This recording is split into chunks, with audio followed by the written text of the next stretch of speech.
जी नाज़रीन, सॼी सिंध जीअं कश्मीर ज़िले में भी कणिक जो अटो अणलभ थी वियो आहे। सिंध सरकार पारां कश्मीर में अटे जे स्टॉल क़ाइम न थियण ख़िलाफ़ सियासी मज़हबी तंज़ीमनि पारां धारदार एहतजाजी मुज़ाहरा कया विया आहिनि। अटे जी क़ीमतुनि में घटाई ना अची सघी, सॼे सिंध में सिंध तरक़ी पसंद पार्टी सॾु ॾिनो आहे एहतजाज जो। अॼु कश्मीर में सिंध तरक़ी पसंद पार्टी तरफ़ां एहतजाजी मुज़ाहिरो रिकॉर्ड कयो पियो वञे।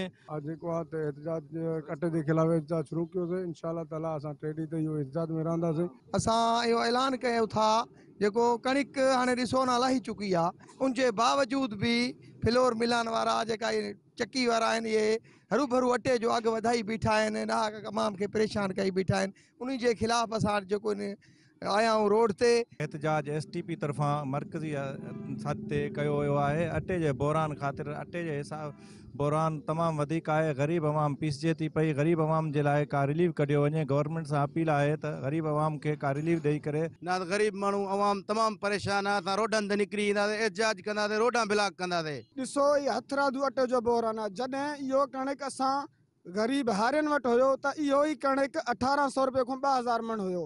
अॼु इन कणिक जो रेट वञी बीठो आहे 6000, 5000, 5500 वञी बीठो आहे। त इहो गवर्नमेंट जो नाअहली आहे। जंहिंखे अलाह ॾिनो आहे अलाह उनखे और ज़्यादा वधाए, पर ग़रीबनि जो लाज़मी ख्याल करो यार, इहो छा हालत हूंदी। सरकारी अघ ते अटो विकिरो करे ग़रीब माण्हुनि खे रिलीफ ॾिनो वञे। कैमरामैन टीम सां गॾु ग़ुलाम फरीद ॼामड़ो, KTN न्यूज़, कश्मीर।